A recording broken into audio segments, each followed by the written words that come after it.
Good evening. Today is Saturday, March 6th, the eve of the third Sunday of Lent. The last two Saturdays, we've talked about two of the three pillars of Lenten discipline. 2 weeks ago, I talked to you about fasting. Last week, George Wood talked to you about prayer. And today, I'd like to spend a few moments talking about almsgiving. Here at St. Matthew's, charity has always been one of the major ministries of this congregation, whether it be the more recent Little Free Pantry, for example, or involvement with supporting missionaries abroad or mission trips. Almsgiving and missionary outreach is one of the things St. Matthew's people do best. But when it comes to the three pillars of Lent, prayer, fasting, and almsgiving, almsgiving is a little bit like the middle child not always getting the attention that prayer and fasting do during Lent. The word almsgiving hardly rolls off the tongue, and people don't talk about it as they might discuss what you're giving up for Lent, or how you might be praying more, or reading spiritual books during these 40 days before Easter.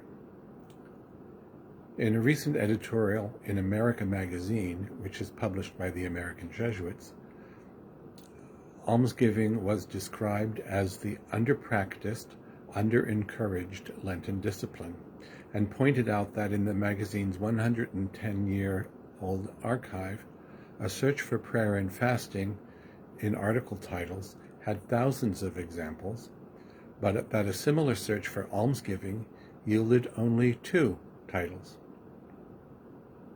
Almsgiving is defined as donating money or goods to the poor and performing other acts of charity.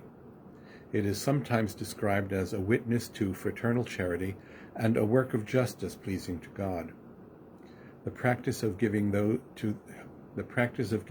to those in need runs through all major faith traditions. Christians might have good reason not to talk about their almsgiving practices, since biblical warnings are pretty clear on guidelines of keeping this practice quiet.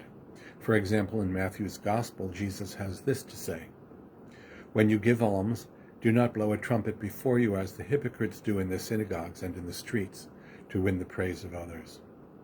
But out of sight in this case should not mean out of mind.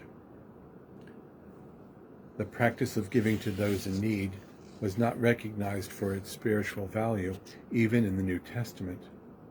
Jesus talked about being asked, "Lord, when did we see you hungry and feed you, or thirsty and give you drink?" And his response was, "If you did this, you did it for the least of these, and thus you did it for me." Almsgiving can be linked to the other disciplines by describing it as fasting from our income and material possessions. Or, to put it another way, it translates prayer into love for each other by giving to the needy in the name of Christ. I might even suggest that the 3 Lenten pillars relate us to places we need to be connected. I hope that makes sense. Prayer connects us with God. Fasting connects us with our bodies and with ourselves.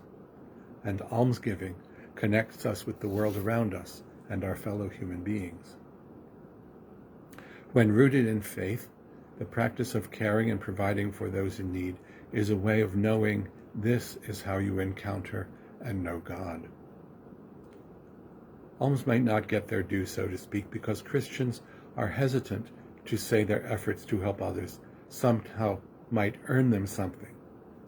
But really, we should recognize this practice is a way to join in the generosity of God and show the love of God for all, which is truest when given to the least among us. I wish you a happy Saturday evening.